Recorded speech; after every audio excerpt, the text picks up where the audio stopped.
Hello everyone, RS academy पे आप सभी का स्वागत है। मैं अनुज कुमार मिश्रा आपको 11th का फिजिक्स पढ़ा रहा हूँ। जैसा कि लास्ट क्लास में हमने देखा था एप्लीकेशंस ऑफ डायमेंशंस एनालिसिस या फिर कहेंगे एप्लीकेशंस ऑफ डायमेंशनल एनालिसिस। तो लास्ट क्लास में भी हमने कुछ न्यूमेरिकल देखे थे। मैंने दिखाया था कि अब जो डायमेंशनल एनालिसिस है उसके 3 एप्लीकेशंस हो सकते हैं। पहला एप्लीकेशंस ये हो सकता है कि आप यूनिट कन्वर्जन करो।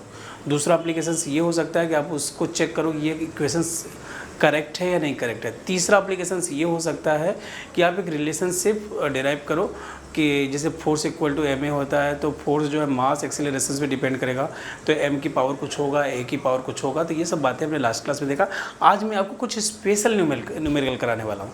वो न्यूमेरिकल जिन न्यूमेरिकल को आप बार बार कभी कभी एग्ज़ाम में आ जाते हैं या फिर आप एज ए सब्जेक्ट पढ़ते हो तो आपको ढेर सारे डाउट होते हैं कि यार इसको कन्वर्जन क्या होगा, इसका मतलब क्या है, कैसे होगा, क्यों होगा, ये ढेर सारी बातें दिमाग में बनी रहती हैं। ठीक है, तो आज की क्लास में ऐसा ही मैं कुछ करने वाला हूँ कि जो कि आपको थोड़ा सा अच्छा लगे। तो हमारे पास क्वेश्चन है, if the application applied force in FPS is 1 pound, what will be it's value in MKS system. मतलब यदि हमारे पास कोई फोर्स है, क्वेश्चंस में क्या दिया गया है कि हमारे पास फोर्स की बातें की जा रही हैं और फोर्स क्या है,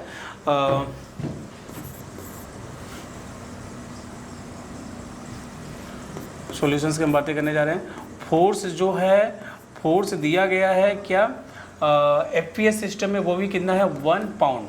कितना है 1 पाउंड, 1 पाउंड है। और इसको आपको बताना है N1, मतलब मैं कह सकता हूँ कि यहाँ पे मैं वैल्यू दी गई है कि N1 इक्वल टू क्या है 1 पाउंड दिया गया है और ये किस में है, FPS में है। और आपसे पूछा जा रहा है कि N2 क्या होगा, N2 क्या होगा, जो कि क्या है फोर्स ही है और किस में हम पूछ रहे हैं MKS में।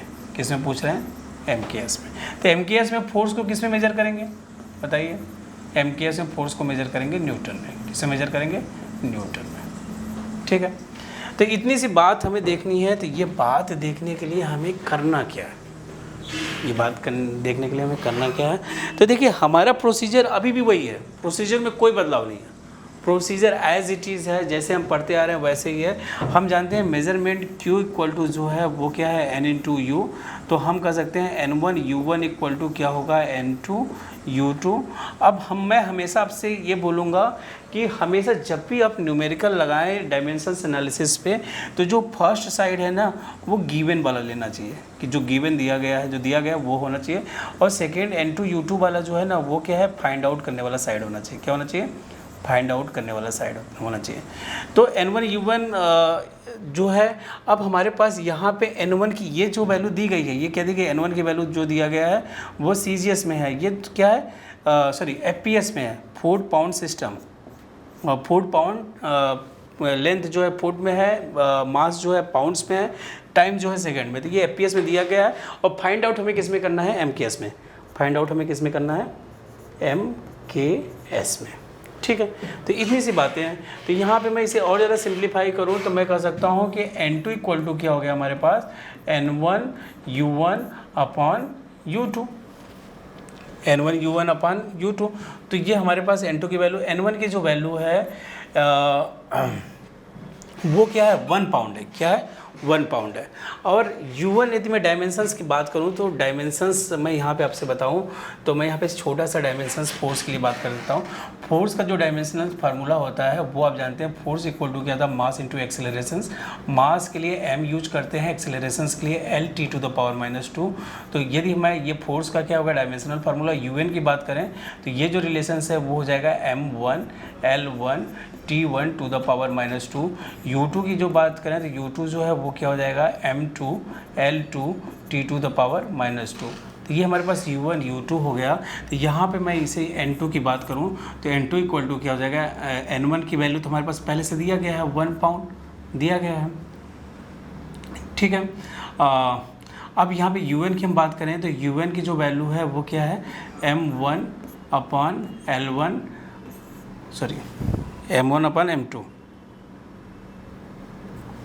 M1 upon M2, L1 upon L2, ये क्या हो गया T1 upon T2 to the power क्या हो गया ये -2। ठीक है, तो ये हमारे पास ये सब बातें हैं। तो यहाँ पर अब देखिए थोड़ी सी और बातें करनी है। थोड़ी सी बातें क्या है, थोड़ी सी बातें जो बची हुई हैं वो ये हैं कि हमें थोड़ा सा क्योंकि सेम यूनिट की ही चीज़ें आपस में ऐड, सब्सट्रैक्ट और डिवाइड होती है, ये होमोजेनिटी का रूल है। तो यहाँ पे हमारा जो मास है, जैसा यूनिट ऊपर होगा वैसा यूनिट नीचे होना चाहिए। ठीक है, तो ये हमें इन चीज़ों का ध्यान रखना है। तो हमारे पास इसे मैं आगे कंटिन्यू करता हूँ। तो हमारे पास N2 की बात करें तो N2 इक्वल टू हमारे पास जो है वो क्या है N1, और ये क्या हो गया M1 upon M2 power 1, L1 upon L2 power 1, T1 upon T2 to the power -2। ठीक है, तो ये बातें हमारे पास है। तो यहाँ पे मैं छोटा सा एक पॉइंट आपसे यहाँ पे दिखाने वाला हूँ, लिखने वाला हूँ।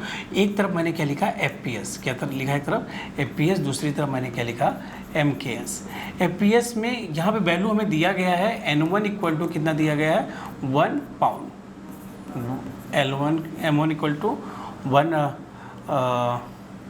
1 पाउंड दे रखा है। क्वेश्चंस आप यहाँ से देखना चाहें तो यहाँ पे देख सकते हैं। If the applied force in FPS is 1 pound, यहाँ 1 पाउंड दे रखा है। ठीक है, तो ये हम इसी को हमें कन्वर्ट करना है। तो हम यहाँ से बोर्ड पे आते हैं। बोर्ड पे हमने यहाँ पे N1 1 पाउंड दे रखा है। अब यदि मैं बात करूँ कि मास का, तो मास जो है वहाँ पे यहाँ पे मास जो है वो क्या हो जाएगा, क्या 1 पाउंड में 1 LB हो जाता है, और लेंथ जो है वो किस में होगा, फीट में होगा। किस में होगा, फीट में होगा। और टाइम जो T1 जो है वो किस में है, सेकेंड में है।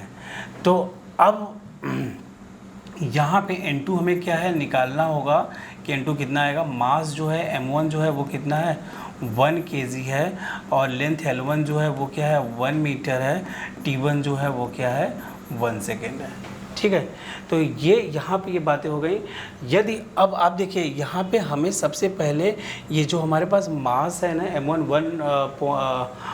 M1 जो है, इसको हमें क्या करना होगा, 1 LB को जो है इसको चेंज करना पड़ेगा 0.4536 kg। इसको मैंने किस में कर दिया, kg में कर दिया। 0.3045 मीटर, ये हमारा क्या है, फीट है। ठीक है, 0.3045 मीटर। अब ये सभी बातों को हम यहाँ पे रख लेंगे। तो N1 जो है हमारे पास 1 हो गया। मास M1 जो है मैंने 1 LB लेके चल रहा था, यहाँ पे क्या लेके चल रहा था MKS में 1 kg। यहाँ पे जो लेके चल रहा था लेंथ को फीट में लेके चल रहा था, ये 1 मीटर में लेके चल रहा हूँ। और यहाँ पे ये भी 1 सेकेंड में है, और ये भी क्या है 1 सेकेंड में है। पावर क्या हो गया, -2। तो ये हो गया 1 LB की बात करें तो ये हो गया 0.4536 kg में कन्वर्ट हो गया, और ये तो पहले से ही kg में है, kg। अब यदि मैं फीट की बात करूं तो ये हो जाएगा 0.3045 मीटर, और ये 1 मीटर पहले से है, और ये 1 हो गया।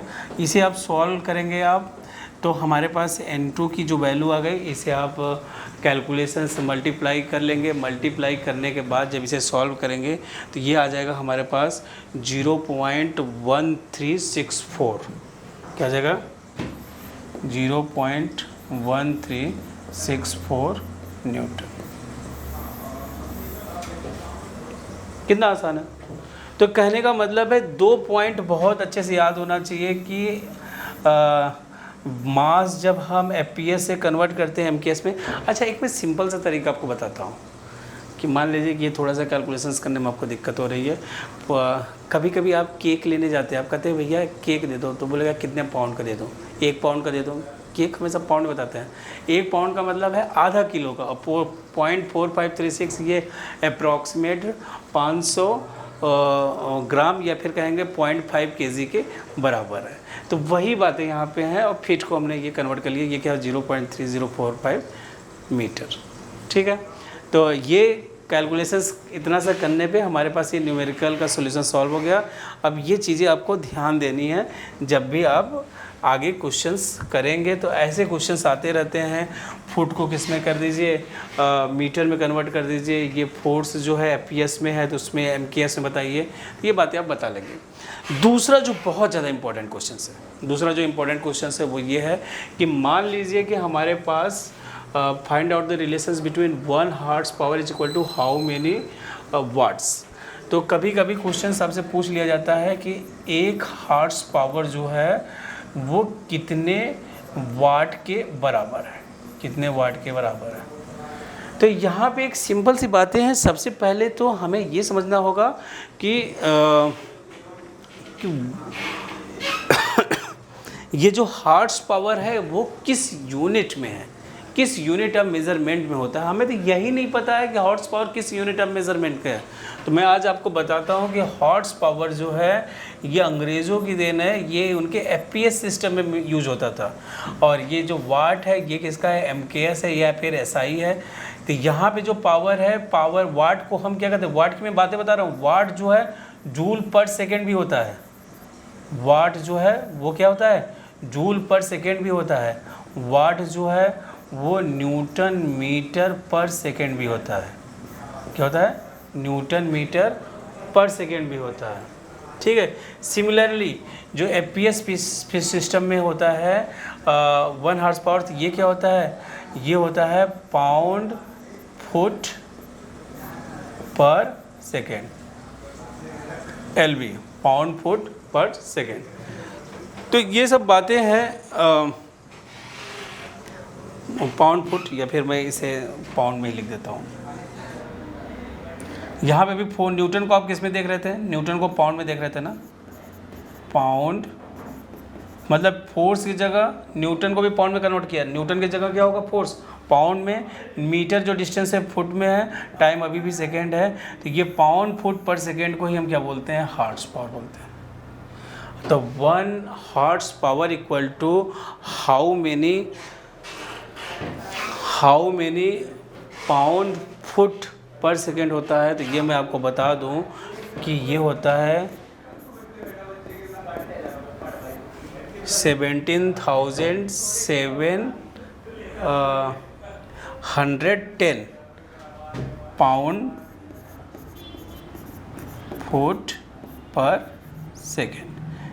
ये किसके बराबर है, 1 हॉर्स पावर के बराबर। किसके बराबर है, 1 हॉर्स पावर के। तो आज आपको पता चला हॉर्स पावर जो है ये हम एफपीएस सिस्टम से देख रहे हैं, और एफपीएस सिस्टम में भी ये 17,710 पाउंड फुट पर सेकेंड को हम क्या बोल देते हैं, 1 हॉर्स पावर। अब हमें इसे किस में कन्वर्ट करना है, वाट में कन्वर्ट करना है। तो बहुत ज़्यादा आसान है। अब क्या करेंगे, सिंपल सी बात, हमारा वही सिस्टम हम जानते हैं। N1 U1 इक्वल टू क्या होता है हमारे पास, N2 U2। N1 U1 को हम हमेशा क्या मानते हैं, गिवन मानते हैं कि हमें पहले से पता है। N2 U2 को हमें क्या करना है, फाइंड आउट करना है।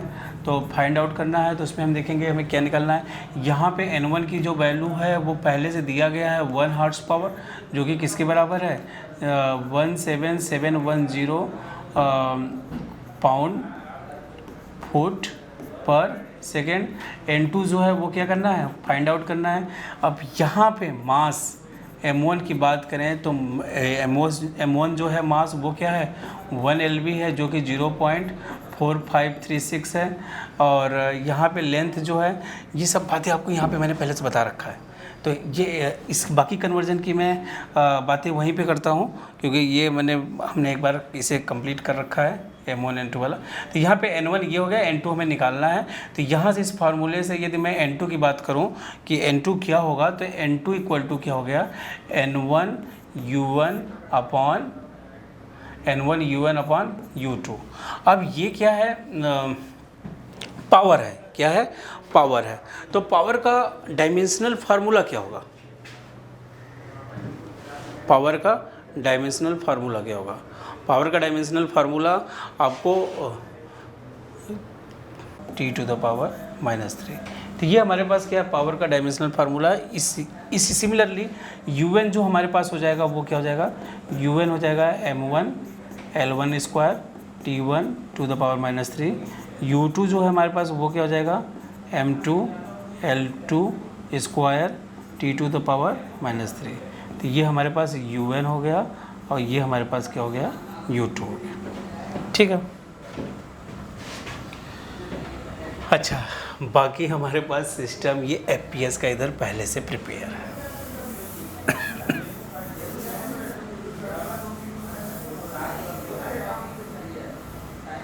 हमारे पास FPS का सिस्टम पहले से यहाँ पे प्रिपेयर है। हम फार्मूला यहाँ पे देख चुके हैं। तो N2 इक्वल टू क्या है, N2 इक्वल टू N1 और ये क्या है M1 अपान M2 L1 अपान L2 का square T1 upon T2 to the power -3। तो यहाँ पे ये जो है FPS में N1 जो है वो क्या हो गया 17,710 या फिर 17,710। ये इसकी N1 की वैल्यू रख दिया, हमें N2 निकालना है। M1 जो है वो किस में हमने रखा, FPS सिस्टम में है, तो मैंने इसे 1 LV लिखा। कितना लिखा हमने 1 LV। और ये जो है कितना लिख दिया आपने 1 kg। और लेंथ जो है वो क्या लिखा 1 फीट। और ये कितना हो गया 1 मीटर। और टाइम जो है 1 सेकेंड है। 1 सेकेंड है, इसकी पावर तो कुछ भी हो हमें कोई दिक्कत नहीं है, इसका पावर जो है वो क्या है 2 है। तो अब आप देखेंगे 17710 LV को हम किस में कन्वर्ट कर लेंगे kg में 0.4536 kg divided by 1 kg। Fit को भी कन्वर्ट कर लेंगे 0.3045 मीटर डिवाइडेड बाई मीटर का स्क्वायर। और ये कितना हो गया 1 हो गया। अब इसको सॉल्व करेंगे N2। तो N2 इक्वल टू इसे सॉल्व करेंगे तो आ जाएगा 746 न्यूटन मीटर पर सेकेंड, या फिर आप कहेंगे इसी को बोलते हैं 746 जूल पर सेकेंड, या फिर इसी को आप बोलते हैं 746 वाट। इसी को क्या बोलते हैं 746 वाट। तो ये इतना आसान कन्वर्जन था। आज आपने ये भी कन्वर्जन करना सीख लिया कि 1 हार्स पावर इक्वल टू कितना वाट होता है। ठीक है। तो यहाँ पे हमने ये चीज़ें कंप्लीट कर ली। अब हमारे पास जो लास्ट क्वेश्चंस है वो कुछ इस तरह से। क्वेश्चंस ये है derive an expression for time period. Derive an expression for time period T, मतलब टाइम पीरियड टी निकालना है of a body executing SHM simple harmonic motions. जो आपके पास पहले पुराने टाइम में घड़ी होती थी ना, उसमें पेंडुलम कुछ ऐसे ऐसे घूमता था। पेंडुलम कुछ कैसा होता ऐसे ऐसे घूमता था, मतलब ऐसे ऐसे। तो वो मोशन जो होता था कैसा होता था सिंपल हार्मोनिक मोशंस। तो जो 12th करके आए होंगे वो तो एक्सपेरिमेंट लैब में देखे होंगे। जो 10th करके आए हैं वो गूगल पे सर्च करेंगे तो सिंपल हार्मोनिक मोशंस आपको दिखेगा।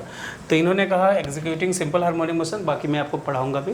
फिलहाल अभी थोड़ा सा डायमेंशंस एनालिसिस का यूज हम यहाँ पे देखते हैं। तो हमने कहा derive N expressions for time period T of a body executing simple harmonic motions which depends upon its displacement of any instant from means positions and accelerations of that instant। तो यहाँ पे बातें जो हो रही हैं वो ये बातें हो रही हैं कि कोई हमारा सिंपल हार्मोनिक मोशंस हो रहा है, जैसे कुछ इस तरह से ये कोई ये SHM मोशन कर रहा है, इधर जा रहा है इधर जा रहा है। तो इसमें जो टाइम पीरियड है वो जो डिपेंड कर रहा है मीन पोजीशन से डिस्टेंस और एक्सेलरेशंस पे डिपेंड कर रहा है। ठीक है। तो ये बातें यहाँ पे हो रही हैं। तो हम यहाँ पे कह सकते हैं अकॉर्डिंग टू स्टेटमेंट या फिर according to simple harmonic motions, simple harmonic motion, या फिर आप कहते हैं SHM, इतना डीप में आपको बोलने की क्या जरूरत है। According to simple harmonic motions, that is SHM, the time period will depend on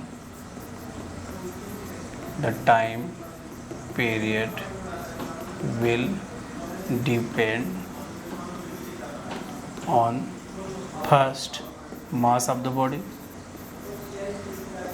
mass of the body. Second हमारे पास जो है distance, distance from mean positions, distance from mean positions. Third हमारे पास जो है एक्सेलरेशन, तो इस पे डिपेंड करेगा ये। तो हम यहाँ पे हम देखेंगे कि देखा कि ये मास पे डिपेंड कर रहा है, डिस्टेंस फ्रॉम मीन पोजीशंस पे डिपेंड कर रहा है, एक्सेलरेशन पे डिपेंड कर रहा है। तो आगे हम इसे कंटिन्यू करते हैं। तो मैंने यहाँ पे देखा कि जो टी है वो डायरेक्टली डिपेंड है किस पे, मास पे, और डिस्टेंस के लिए मैंने क्या यूज कर लिया एल, और एक्सेलरेशंस पे। तो ठीक है, तो ये हमारे पास पॉइंट थी। तो मैंने इसके पावर क्या लगा दिया, ए, इसके पावर बी, इसके पावर सी। तो इसे जब आपने हटाया तो एक कांस्टेंट के आ गया, तो M power A, L to the power B और ए पावर सी। अब इसका यदि डायमेंशनल फार्मूला की बात करें तो मास का डायमेंशनल फार्मूला जो होता है सिर्फ एम होगा, M power to the A, और ये जो है डिस्टेंस है तो ये क्या हो जाएगा L to the power B, ये एक्सेलरेशंस है तो L T to the power -2 की पावर क्या हो गया सी, और टाइम का जो होगा वो क्या हो जाएगा सिर्फ टी हो जाएगा। टाइम पीरियड जो है इसका क्या हो जाएगा सिर्फ टी हो जाएगा। तो यदि अब हम क्या करेंगे, compare power of M on both side. हम दोनों साइड कंपेयर कर रहे हैं तो m इधर तो है ही नहीं, तो a इक्वल टू क्या हो गया 0 हो गया। फिर मैंने क्या कहा, कंपेयर पावर ऑफ L। अब इसे थोड़ा सा सिंप्लीफाई करते हैं, सिंप्लीफाई करेंगे ना तो ये तो k है ही, तो m पावर क्या हो गया a, L के पावर क्या हो गया b प्लस c, और t के पावर क्या हो गया -2c। तो ये कुछ इस तरह से सिंप्लीफाई कर दिया हमने। तो compare power of L on both side, दोनों की साइड आपने इसे कंपेयर किया तो हमारे पास क्या आने वाला है, तो आपने देखा कि इधर तो है ही नहीं L कुछ, तो आपने देखा b plus C equal to 0। ये हमारे पास एक इक्वेशन आ गया। फिर मैंने कहा compare power of t on both side. हम दो के दोनों साइड हम इसके t के पावर को कंपेयर कर रहे हैं, तो यहाँ पे तो t है तो ये क्या होगा 1 इक्वल टू -2c, तो c इक्वल टू कितना आ गया 1/-1/2, c इक्वल टू -1/2। अब इसको इक्वेशन यहाँ पे वैल्यू पुट करेंगे तो b इक्वल टू कितना आ गया +1/2, क्या गया +1/2। अब इस इक्वेशंस में यदि मैं वैल्यू पुट करूँगा तो ये आगे मैं दिखाता हूँ। तो t इक्वल टू क्या हो गया, t equal to k l, थोड़ा सा बैक करके मैं आपको दिखाता हूँ। m a की पावर 0 है तो मैंने यहाँ पे फिर से कर देता हूँ, m लिख लेता हूँ, m पावर 0। फिर यहाँ पे क्या था l था, b इक्वल टू क्या है +1/2, b क्या है l के पावर +1/2। फिर हमारे पास क्या था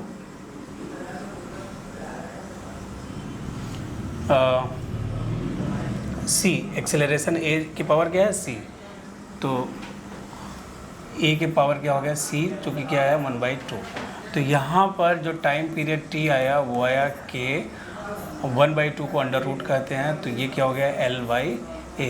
तो k की जो वैल्यू है एक्सपेरिमेंटली 2 पाई आती है, और ये क्या हो गया √L/A।